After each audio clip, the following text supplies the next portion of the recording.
시편 23편 1절에서 6절, 가정에서 예배드리시는 분들도 찾으시고요.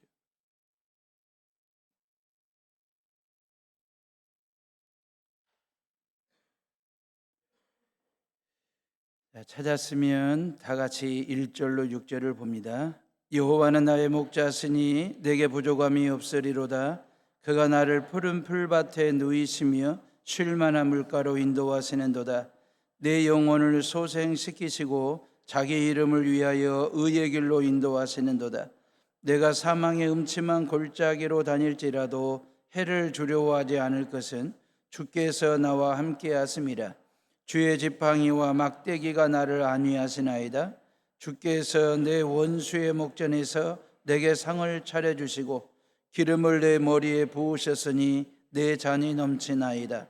내 평생의 선하심과 인자하심이 반드시 나를 따르리니 내가 여호와의 집에 영원히 살리로다. 아멘.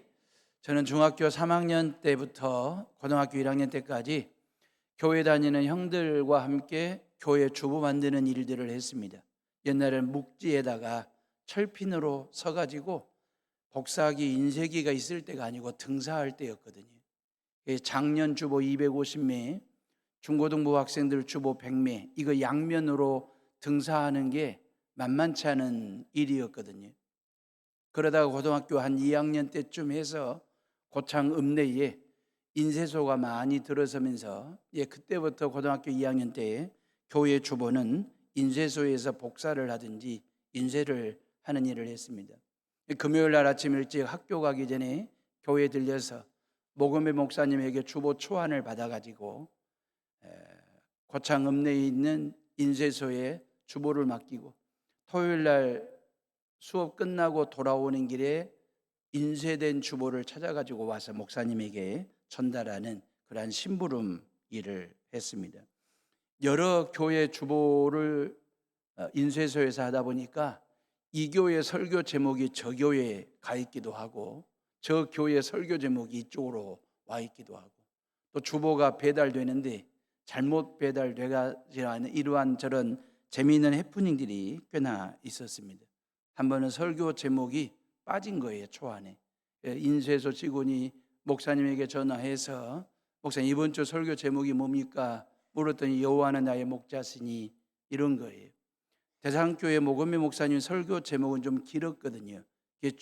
직원이 그게 다냐고 그게 답니까? 라고 목사님 물었더니 여호와는 나의 목자시니 그게 전부입니다 라고 얘기를 해줬어요.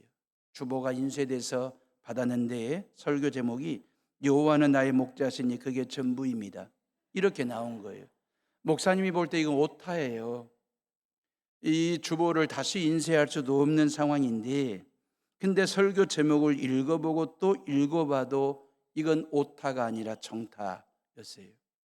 인쇄소 직원의 실수였지만 오히려 목사님이 정해준 제목보다도 훨씬 더 디테일한 임팩트한 설교 제목이 만들어진 거죠. 여호와는 나의 목자시니 내게 부족함이 없으리로다. 요 말은 여호와 하나님이 나의 목자이시니 나는 충분합니다 그 뜻이. 여호와는 나의 목자이시니 그분은 나에게 전부이십니다 라고 하는 이런 뜻이 되거든요. 여러분들은 어떠세요? 여호와 하나님이 나의 목자이신 것만으로 충분합니까? 아니면 부족하십니까? 하나님은 전부이십니까? 부분이십니까? 하나님 여호와를 믿되 충분으로 믿는지 부분으로 믿는지 전부로 믿는지 아니면 부족함으로 믿으시는지. 지난 월요일 11월 27일 날 성지 순례단과 함께 트루키의 그리스 로마 3개국 성지 순례를 잘 마치고 엊그저께 금요일 날 저녁 7시에 여수에 잘 도착했습니다. 십자가에 죽으시고 3일 만에 부활하신 예수 그리스도께서 당신의 몸된 교회를 지상에 세우신 거예요. 그게 초대교회의 예루살렘 교회입니다. 이번에 그 교회는 가보지는 못했지만 베드로를 비롯한 사도들이 중심이 되어 교회를 개척했지 않습니까? 놀라운 기적이 많이 일어났고 교회는 큰 부흥이 일어났습니다. 그럼에도 불구하고 복음은 예루살렘에 머물러 있었어요. 유대인들에게 증거되는 복음으로 제한이 뒤에 있었습니다. 실은 이 복음은 예수로 시작된 복음이지만 이 복음은 예루살렘을 넘고 유대인을 넘어 이방 세계에 이방인들에게 증거되어야 될 이 복음이 예루살렘에 머물러 있었어요. 예루살렘 교회는 사도들 12명과 또 7명의 집사를 세워 일꾼으로 안수하여 일꾼을 세웠잖아요. 그래가지고 구제하는 일과 전도하는 일에 힘을 썼습니다. 그 중에 대표적인 사람이 스데반이지 않습니까? 율법을 통해서 구원받는 것이 아니라 예수 그리스도를 믿어야 구원받는다라고 하는 이 원색적이고도 절대적인 복음을 증거하기 시작했습니다. 예수님은 하나님의 아들이실 뿐만 아니라 우리를 죄 가운데서 구원하시는 구세주이심을, 그 예수님이 전부라고 하는 사실을, 충분하다라고 하는 사실을 증거하게 될 때 그 말입니다. 교회가 3,000명, 5,000명이 예수 믿겠다고 몰려들기 시작하니까 유대교가 말입니다. 유대인들이 위기의식을 느끼고 복음의 싹을 잘라야 된다. 그래서 스데반을 돌로 쳐서 순교시키는 일이 벌어지게 됩니다. 대대적인 교회 박해가 시작이 되는 거예요. 사도행전 8장 4절 이하를 읽어보면 그 여파로 인하여 수많은 그리스도인들이 예루살렘을 떠나 사방으로 흩어지기 시작합니다. 이 흩어진다라고 하는 말을 씨앗을 널리 멀리 뿌린다라고 하는 이 디아스포라라고 하는 말에서 나온 말이에요. 그러니까 예루살렘 교회에 엄청난 박해가 시작이 되니까, 스데반이 순교하게 되니까 교인들이 복음을 들고 사방팔방 동서남북으로 흩어진 거예요. 씨앗 뿌리듯이. 이걸 우리는 디아스포라라고 이야기를 하거든요. 그래서 몇몇 도시가 나와요. 베니게, 지금의 시리아와 레바논의 지중해 해안가 쪽에 있는 게 베니게입니다. 구브로, 현재는 키프로스라고 얘기하고 사이프러스라고도 하는데 지중해에서 세 번째로 큰 섬이 있습니다. 지중해는 유럽 대륙과 아시아 대륙과 아프리카 대륙을 연결해 주는 바다거든요. 거기에 떠 있는 세 번째 큰 섬 구브로 말입니다. 이 구브로를 사도 바울은 3개 대륙의 선교의 전진기지로 이 섬을 이용한 거죠. 그리고 바나바의 고향이 구브로이기도 하고, 저희들이 그런 섬들을 보면서, 그리고 안디옥인데, 안디옥은 로마 제국 당시에 안디옥이라는 이름을 가진 도시가 16개가 있었대요. 근데 신약 성경에는 2개만 나와요. 비시디의 안디옥과 시리아 안디옥이 나옵니다. 이 시리아 안디옥은 인구 50만 명일 정도로 거대 도시였습니다. 그러니까 로마와 알렉산더 도시와 이 안디옥 도시는 로마 제국의 3대 도시 중에 하나가 안디옥이었거든요. 자, 그러면서 마지막으로 이 구레네가 나오는데, 구레네는 아프리카 북부 지역, 지금의 리비아 땅 있잖아요. 리비아 땅 안에 있는 도시 중에 하나가 구레네입니다. 크레타 섬 출신 그리스도인들이 와가지고 세운 도시가 바로 구레네이거든요. 그러다 보니까 헬라 문화권이잖아요. 헬라어를 사용하는 유대인들이 꽤나 많았고, 예수님의 십자가를 대신 졌던 시몬이라는 사람이 구레네 출신이거든요. 그리고 스데반도 이 구레네 출신이라고 성서학자들은 그렇게 봅니다. 자, 이런 베니게, 구브로, 안디옥, 구레네 지역으로 흩어진 디아스포라, 유대인 크리스찬들이 가는 곳곳마다 부지런히 예수 그리스도를 전하기 시작했습니다. 이들은요, 사도도 아니었어요. 이름 있는 7집사도 아니었습니다. 무명의 성도들이었습니다. 무명의 성도들이 예루살렘에서 예수님 만났어요. 예수님 믿고 난 후에 그 복음을 들고 동서남북으로 흩어져서 예루살렘을 떠났지 않습니까?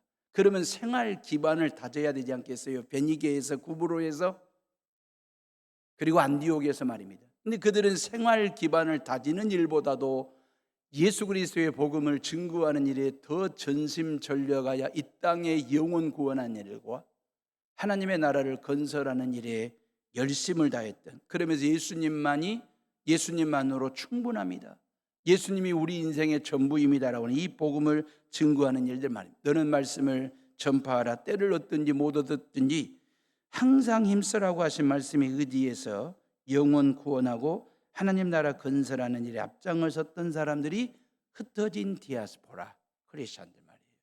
무명의 성도들이었습니다. 안디옥은요, 로마 제국의 거대 도시 중에 하나, 그러니까 아데미와 아폴로 신전이 있을 정도로 우상 숭배와 도덕적 타락이 극에 달했던 화려한 도시였습니다. 이런 곳에 디아스포라 크리스천들이 목숨을 걸고 아주 작은 교회를 개척합니다. 그 작은 교회가 이방인 선교의 메카가 되는 시리아 안디옥 교회입니다. 이 시리아 안디옥 교회에서 목사 바나바와 목사 바울 두 사람이 팀목회를 하다가 이방인 선교의 물꼬를 트는 최초로 이방인 선교사로 두 사람이 파송을 받아요. 그래가지고 사도 바울이 파송을 받고 터키지 않습니까? 트르키의 소아시아 지역을 지나서 그리스 땅에 그리스라고 하는 나라 땅에 들어가서 복음을 증거했고, 그리고 로마로 가서 복음을 증거하다가 순교하시는, 로마 감옥도 저희들이 가봤고요. 그리고 사도 바울의 순교했던 참수를 당했던 그 순교토를 저희들이 이번에 가서 봤습니다. 성지 순례팀은요, 새벽 4시부터 새벽 5시부터 하루 일과를 준비하면서 출발해가지고 2시간 내지 4시간씩 버스로 이동하면서 사도 바울의 선교 현장, 성지를 방문했습니다. 바울의 심장 소리를 듣겠다는 그런 심정으로 비시디 안디옥 교회나 라오디아 교회나 사도 빌립이 순교했던 교회, 그리고 빌라델비아, 사대 이런 교회들을 방문했고, 에베소와 사도 요한이 순교했던 기념교회를 방문했고, 그리고 육로로 그리스 국경을 넘어 빌립보 말입니다. 유럽의 첫 성 아닙니까? 아시아 대륙에서 유럽으로 넘어가는 첫 성 빌립보에 가서 자주장사 루디아를 만났습니다. 그리고 데살로니가를 거쳐서 메테오라 수도원을 저희들이 방문하게 됐어요. 그리스에 있는 메테오라 수도원은 이런 겁니다. 지금까지 수도사들이 성경 필사하는 일들을 하고 있는 그 현장을 방문하게 됐습니다. 실은 이런 분들의 희생, 지난 1세기부터 말입니다, 이러한 분들의 희생과 수고를 통해서 이 성경 66권 정경 바이블이 우리들 손에 들려지게 되었다라고 하는 사실 앞에서 얼마나 감사하고 고마웠던지.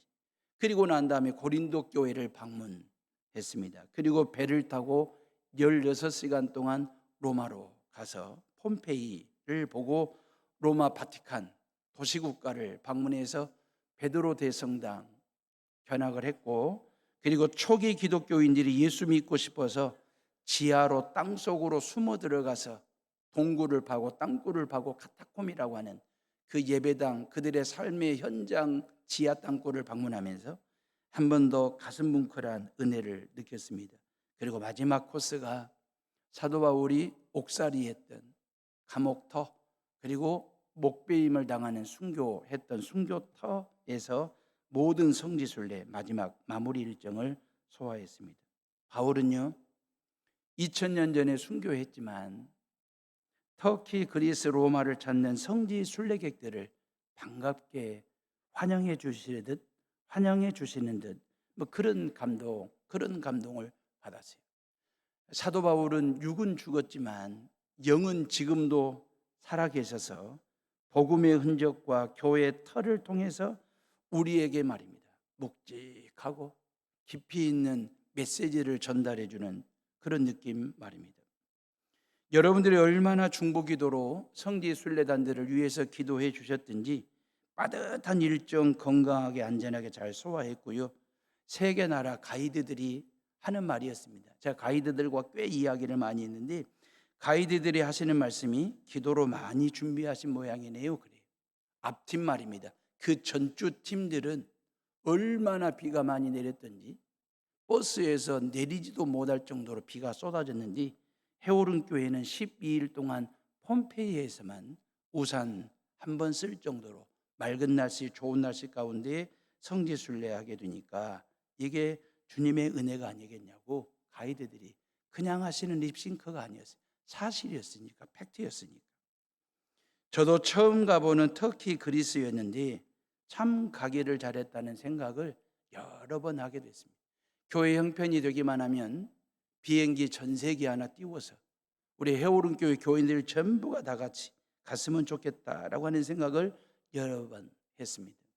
2000년 전에 사도 바울도 3,000년 전에 다윗의 심정이지 않았을까? 3,000년 전에 다윗이 뭐라고 고백했습니까? 여호와는 나의 목자시니 내게 부족함이 없으리로다. 이 다윗의 고백을 2000년 전에 바울은 예수는 나의 구주이시니 내게 부족함이 없으리로다. 이 복음, 이 신앙의 고백 말입니다. 이러한 고백들이 바울의 고백이고 다윗의 고백이고 우리 모두의 고백이 될 수 있기를 주님의 이름으로 축원합니다. 여호와가 전부이십니다. 예수님 한 분으로 충분하십니다.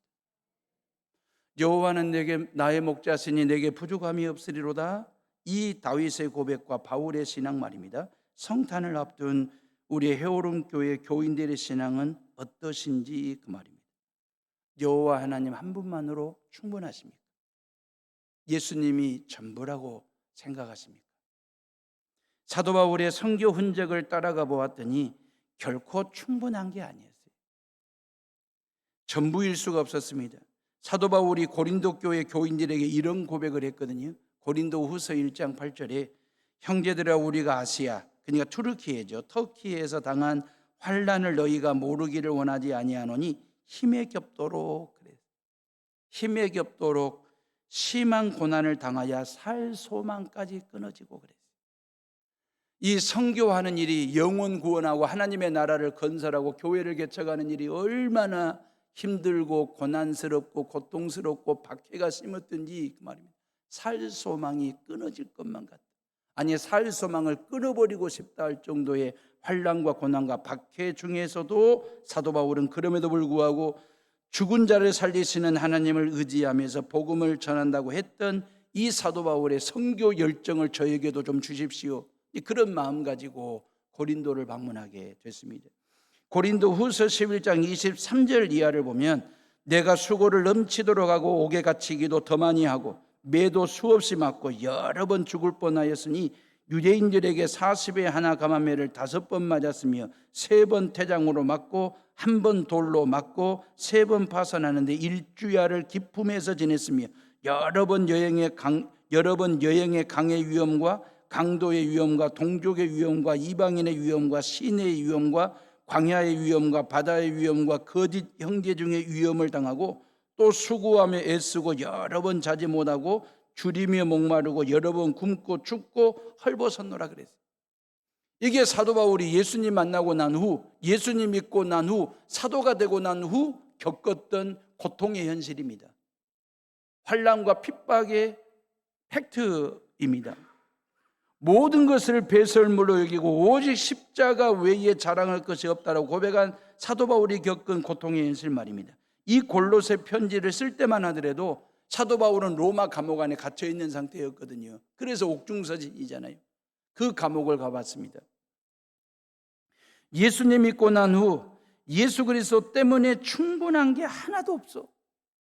예수님이 전부일 수가 없어요. 오히려 예수님 때문에 옥살이를 충분히 했고요. 매질을 충분히 맞았습니다. 죽을 뻔한 게 다반사였습니다. 죽을 뻔한 게 전부였습니다. 현실적으로 고난 충만, 고통 충만, 박해 충만, 위험 충만, 죽음 충만. 이게 바울이 예수님 만나고 난 이후에 겪는 현실이었거든요. 상황이었거든요. 그럼에도 불구하고 예수 그리스도가 나의 구세주이신 것만으로도 부족함이 없으리로다. 예수님 한 분만으로 충분하다. 예수님이 전부다라고 하는 이 원색적인 복음을 증거하면서 순교의 길을 뚜벅뚜벅 걸어갔던 그 길을 저희들이 따라가 보았습니다. 고린도후서 11장에서 고난당한 내용을 충분히 전부를 다 서술을 했잖아요. 그러면서 뭐라고 결론을 맺냐면 골로새서 1장 24절에 보니까 나는 이제 너희를 위하여 받는 괴로움을 기뻐하고 그리스도의 남은 고난을 그의 몸된 교회를 위하여 내 육체에 채우노라 그랬어요. 복음 전하는 일로 당하는 모든 고난이나 환난이나 핍박에 대해서 기뻐한다. 그러면서 내 육체에 그리스도의 고난을 채우겠다라고 고백하는 이 사도 바울의 모습 말입니다. 이 고난 자체가 부끄러운 것이 아니라 자랑스러운 일이 될 수 있도록 사도행전 5장 41절에 보면 사도들이 예수 이름을 위하여 능욕받는 일에 합당한 자로 여기심을 기뻐했던 것처럼 그렇게 자신도 그 말입니다. 예수 이름 증거하다가 능욕을 받는 것 자체를 기뻐하고 즐거워하는, 누군가를 원망하거나 누군가를 탓하는 것이 아니라 기뻐하고 즐거워하고 자랑스럽게 여기겠다. 이유가 뭡니까? 여호와 하나님이 나의 목자이시기 때문에, 예수님이 나의 구주이시기 때문에 내게 부족함이 없도록 하시는 그 하나님의 놀라운 은혜, 이걸 느끼게 하는 성지순례가 됐거든요. 구약 성경을 보면 여호와가 이스라엘의 목자가 되신다는 믿음과 사상으로 꽉 차 있거든요. 민족의 목자, 우리의 목자, 그리 돼 있어요. 유대인들은 여호와 하나님이 우리의 목자가 되시기 때문에 그만 어떤 전쟁에서도 우리는 이길 수 있다라고 이런 사상과 믿음으로 꽉 무장된 사람들이에요. 그래서 지금 이스라엘과 하마스의 전쟁도 이 사상과 이 믿음으로 무장된 유대교인들의 신앙 말입니다. 그런데 바울 사도는, 다윗은 말입니다, 나의 목자라고 얘기했어요.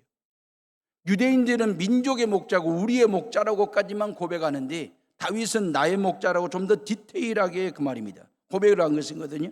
나의 목자, 고로 나는 부족함이 없는 삶을 산다라고 고백한 건데, 여러분들은 여호와를 뭐라고 부르십니까? 여러분들은 여호와 하나님을 뭐라고 믿으십니까? 여호와는 나의 목자라고 믿으십니까? 아니면 여호와는 나의 권세, 여호와는 나의 물질, 여호와는 나의 필요, 여호와는 나의 재물이라고, 성공이라고 믿으십니까? 아니면 여호와는 나의 목자시니 내게 부족함이 없다고, 아도나이 로이로 예으사르라고 믿으시면서 살아오셨습니까? 예수님을 나의 구주로 믿으십니까? 예수님이 나의 구주 되심으로 인하여 나는 충분하고도 전부임을 느낄 수 있다라고 하는 이 사실 고백을 가지고 살아가는지, 아니면 예수를 나의 돈처럼, 나의 출세처럼, 나의 필요를 채워주시는 분 정도로 믿으시는지, 그 말입니다. 사랑하는 에오름의 식구들이 성탄을 앞두고 여호와는 나의 목자시니 내게 부족함이 없으리로다, 예수님은 나의 구주이시니 내게 부족함이 없으리로다, 이 신앙 고백을 가지고 성탄을 준비하시고 사모하시고 기다리시고 기대하는 성도들 되시기를 주님의 이름으로 축원합니다. 자, 시편 23편 2절과 3절을 다 같이 한번 읽어봅니다. 2절 3절 시작. 그가 나를 푸른 풀밭에 누이시며 쉴만한 물가로 인도하시는도다. 내 영혼을 소생시키시고 자기 이름을 위하여 의의 길로 인도하시는도다. 그랬어요. 목자가 존재하는 이유가 뭔지 아십니까? 양에게는 왜 목자가 필요한 것입니까? 인도하기 위해서, 그 말이에요. 인도를 받기 위함입니다. 목자는 양들을 인도하는 사람이거든요. 양떼들을 인도하는 일 말입니다. 푸른 풀밭으로 인도하여 누이시고 쉴만한 물가로 데리고 가서 물을 먹이는 일, 이게 목자가 하는 일이거든요.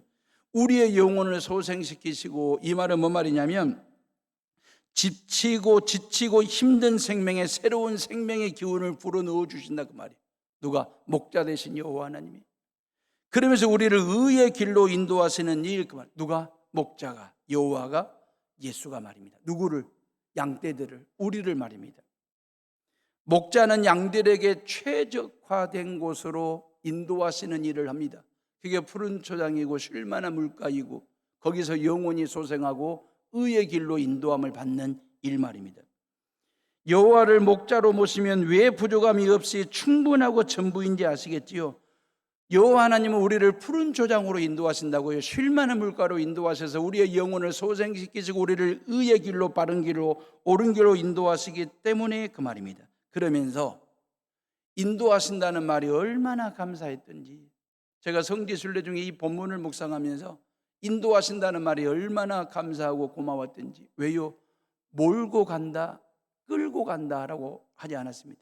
하나님은 우리를 인도하시는 분이시지 우리를 몰고 가시는 분이고 우리를 끌고 가시는 분이 아닙니다. 동양이나 서양의 모든 사람들은 짐승과 동물을 몹니다. 소를 몰고 닭을 몰고 갑니다. 몰다가도 말을 안 들으면 끌고라도 갑니다.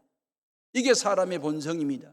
그런데 하나님은요, 우리의 목자가 되셔서 우리를 모시는 분이 아니고 끌고 가시는 분이 아니라 우리를 인도하신다는 거예요. 그러면 모는 것과 인도하는 것의 차이점이 뭔데요? 그 말이에요. 모는 것은요, 몰고 가는 것은 양떼들에게 니네들이 길을 잡아, 그 뜻입니다.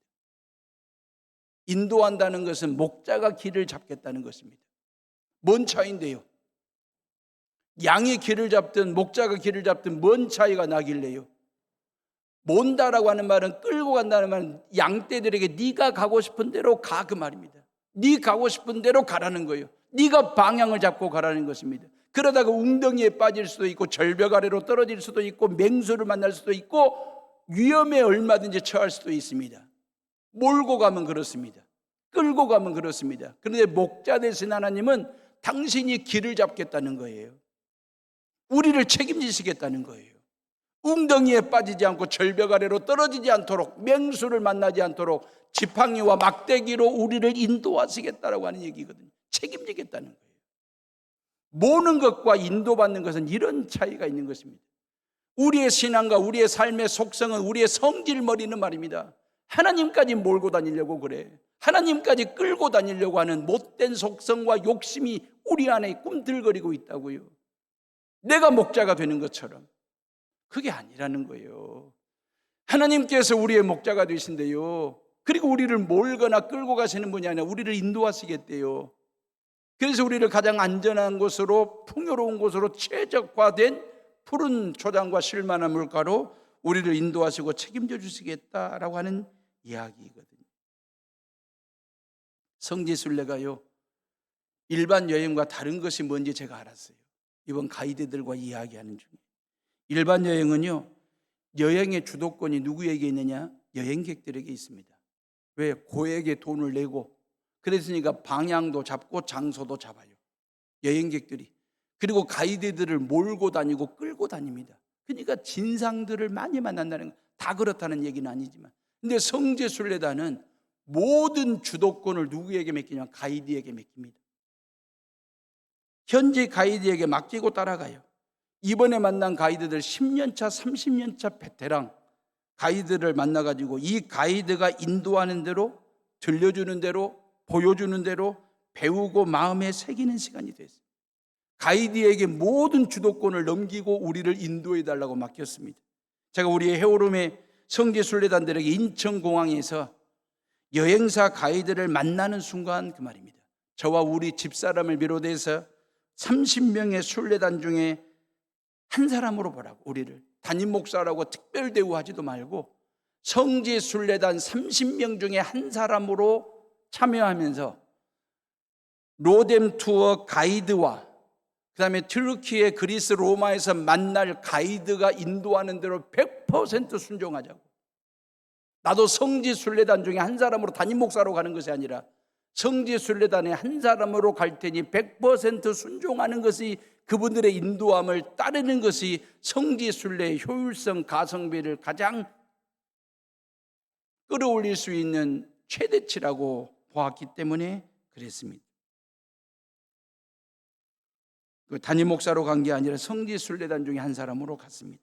에베소를 들렸습니다. 빌립보를 들렸고 고린도, 라오디게아 교회를 가서 제가 어줍잖하게 아는 체 안 했습니다. 하나님께 기도 많이 했거든요. 어줍잖하게 아는 체 하지 말자. 어설프게 교인들에게 추가 설명하려고 하지 말자. 가이드는 우리의 목자이시니 우리에게 부족함이 없도록 설명해 줄 것이라는 믿음을 가지고 맡기자. 그랬더니 가는 곳곳마다 은혜가 차곡차곡 쌓였습니다.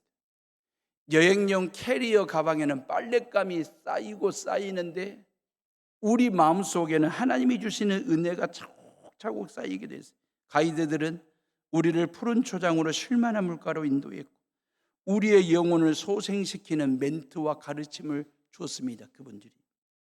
월요일 날 교회 버스로 인천공항으로 올라가면서 성지순례에 임하는 마음가짐이, 마음 자세가 뭔지, 또 성지순례에 참여하게 된 동기가 무엇인지를 마이크를 잡고 30명이 다 나누면서 올라갔습니다. 어떤 부분은 40여 년 전에 결혼을 했는데 그때 형편상 신혼여행을 못 갔는데 나이 60대 중반이 되어서 늦은 나이에 아내 데리고 성지를 가게 됐다고. 아마 60 중반 넘으신 커플들은 거의 다 그런 마음들 가지고 성지순례에 임하신 것 같고, 어떤 분은 영혼의 갈급함이 있어서 채우고 싶어서 이번에 참여하게 됐다고. 또 어떤 분은요, 사위한테 내가 예수님 믿은 지 40년이 넘었는데 나 성지 한번 가보고 싶다고 했더니 사위까지 따라와 가지고 은혜 받는 가정도 있었습니다.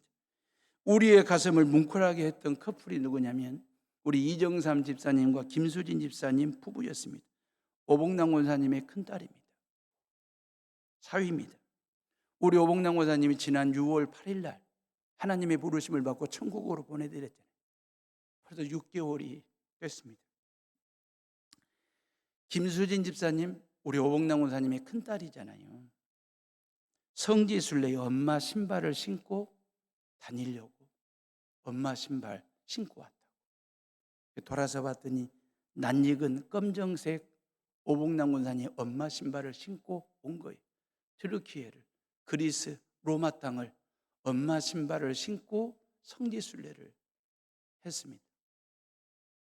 성지는 이렇게라도 가보고 싶은 곳입니다. 성지는 이렇게라도 모시고 가고 싶은 곳이 성지입니다. 그래서 제가 그랬습니다. 이번 성지순례는 30명이 가는 게 아니고 31명이 갑니다. 오복남 권사님 갑시다 성지.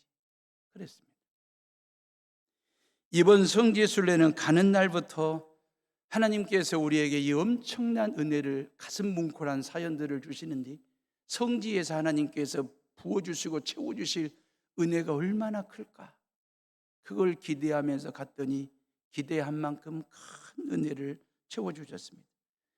사랑하는 해오름의 식구들이, 하나님은 우리를 그렇게 인도하십니다. 그러 내게 부족함이 없음을 기억하시고 찬양하시고, 우리의 신앙생활의 삶의 자리에 푸른 초장만 있으면 쉴만한 물가만 있으면 얼마나 좋겠어요. 근데 신앙은 결코 그렇지 않습니다. 우리의 영혼이 소생하고 의의 길로 가는 길만 열리면 얼마나 좋겠어요. 근데 이러기도 해요. 4절 말씀 봐보세요. 우리 다 같이 4절을 읽어봅니다. 시작. 내가 사망의 음침한 골짜기로 다닐지라도 해를 두려워하지 않을 것은 주께서 나와 함께 하심이라. 주의 지팡이와 막대기가 나를 안위하시나이다. 그래서 5절에 주께서 내 원수의 목전에서 내게 상을 차려주시고 기름을 내 머리에 부으셨으니 내 잔이 넘치나이다. 그랬거든요. 사망의 음침한 골짜기를 다닌대요. 예수 믿어도.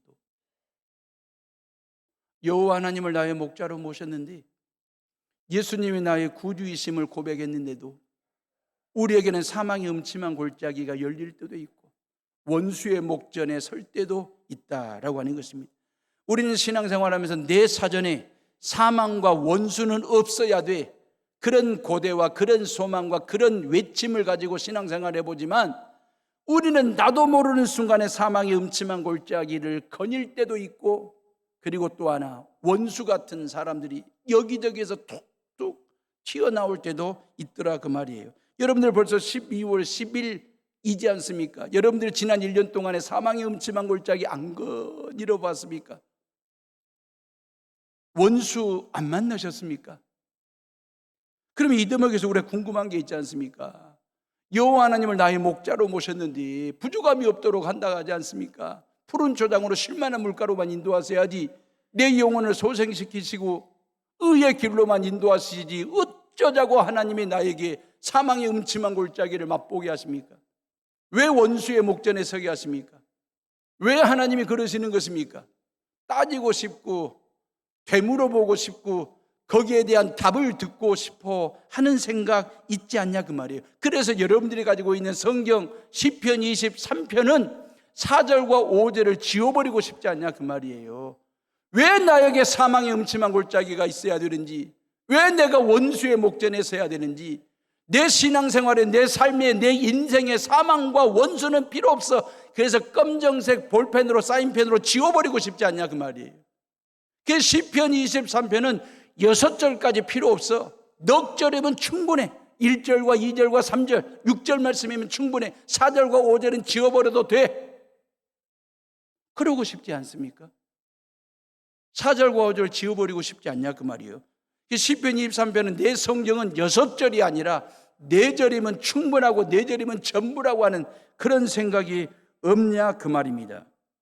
그래서 내 신앙생활에, 내 삶의 자리에 여호와 하나님이 목자가 되셔가지고 푸른 초장과 쉴만한 물가로 내 영혼을 소생하시고 의의 길로 인도하실 뿐만 아니라 6절에 내 평생의 선하심과 인자하심이 반드시 나를 따르리니 내가 여호와의 집에 영원히 살리로다. 이러기만 하면 목회할 만하고, 이러기만 하면 신앙생활을 하는데 어쩌자고 사망의 음침한 골짜기가 열리냐 그 말이에요. 어쩌자고 나를 원수의 목전에 세우시냐 그 말이거든요. 근데 여러분 잘 들어보세요. 4절, 내가 사망의 음침한 골짜기로 다닐지라도 해를 두려워하지 않을 것은 주께서 그랬어요. 주께서 나와 함께 하심이라. 주의 지팡이와 막대기가 나를 안위하시나이다. 주께서 내 원수의 목전에서 내게 상을 차려주시고 기름을 내 머리에 부으셨으니 주께서 내 잔이 넘치게 하신나이다.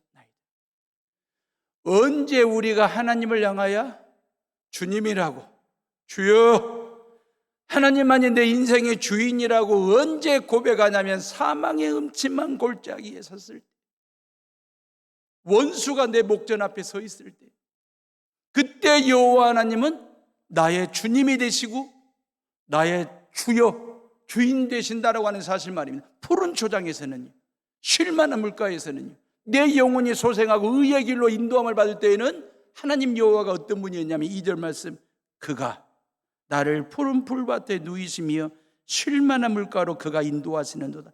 내 영혼을 소생시키시고 자기 이름을 위하여 의의 길로 그가 인도하시는도다. 푸른 초장에서 하나님은 그분 정도입니다. 쉴만한 물가에서 하나님의 존재를 어느 정도 인식하냐면 그분 정도로, 그가 있어도 되고 없어도 되는 그분 정도로만 하나님의 존재를 인지하고 인식하고 인정했는데, 언제 사망의 음침한 골짜기를 거니게 될 때, 원수의 목전 앞에서 여호와 하나님은 내 인생의 모든 생사 여탈권을 가지고 계시는 주님 되시고 주가 되신다라고 하는 사실을 언제 어디서요? 사망의 음침한 골짜기를 다닐 때 그 말입니다. 그렇기 때문에 우리의 신앙생활에, 여러분들의 삶 속에, 인생 속에 사망의 음침한 골짜기는 한 번쯤은 가볼 만하지 않겠습니까? 걸어볼 만하지 않겠습니까? 원수의 목전 앞에 서보는 것 괜찮지 않겠습니까? 왜? 그때 나는 내 입에서 여호와 하나님이 주님이라고 고백이 나오기 때문에. 푸른 초장에서, 쉴만한 물가에서 의의 길로 인도함을 받는 풍성함이 있을 때, 풍요로움이 있을 때, 안정적일 때, 잘 될 때, 원하는 대로 다 될 때, 그때는 하나님이 그분 정도예요. 있어도 되고 없어도 되고, 믿어도 되고 안 믿어도 되고. 근데 사망의 음침한 골짜기에서는 여호와 하나님은 나의 주님이시니까, 나를 나되게 할 때가 언제냐면, 나를 목사 되게 할 때가 언제냐면, 나를 장로 되게 할 때가 언제냐면 사망의 음침한 골짜기에 있을 때. 그래서 하나님은 우리를 골탕 먹이려고 골짜기로 인도하시는 분이 아니라 골짜기에서 당신이 주님이심을 믿고 신앙의 성장과 성숙을 가져다 주시려고 우리를 때에 따라 그렇게 인도하시고, 그러면서 여호와 하나님의 손에 지팡이와 막대기가 있잖아요. 우리를 안위하시려고, 지키시려고, 보호하시려고. 이번 성지순례 중에요, 사망의 음침한 골짜기보다 더 깊은 곳을 갔다 왔습니다. 들어가 봤습니다. 터키 이스탄불에서요, 저희들이 국내선 비행기를 타고 갑바도기아를 갔거든요. 갑바도기아를 갔는데 거기에는 기독교인들이 박해를 피해 숨어서 신앙생활을 했던 대림구유가 있었습니다. 지하 15층까지. 저희들은 지하 8층까지 가봤습니다. 거기에는 예수님을 마음껏 찬양하고 싶어서, 예수님께 마음껏 기도하고 싶어서, 예수님을 마음껏 예배하고 싶어서, 네로 황제 이후에 엄청난 기독교 박해를 피해서 숨을 곳이 없어가지고 땅을 파기 시작했고, 땅속으로 기어 들어가기 시작했고, 200년 동안 그 땅굴 속에서 태어나 그 땅 속에서 예수님 믿고 땅 속에서 살다가 평균 연령 35세로 죽음을 맞이했던 1세기 크리스천들의 신앙과 삶의 터를 지하 8층까지 내려가서 보았습니다. 그들은 땅 속에서 태어나 평균 35년 살다가 죽음을 맞이하면서 당당하게 예수 믿고 담대하게 즐겁게 행복하게 신앙생활을 했던 그들이 살았던 그 삶의 현장 말입니다. 로마에 있는 카타콤 지하 동굴 교회도 저희들이 방문을 했고, 그러면서 숨어 들어간 자들이 만든 교회 말입니다. 글자 그대로 사망의 음침한 골짜기는 다닐만 해요. 그 밑에 더 지하 땅굴 속에까지 기어 들어가서라도 땅 속에서라도 여호와 하나님을 나의 목자로 부르고 믿고 찬양하기 위해 이에서 땅 속으로 들어갔던 사람들.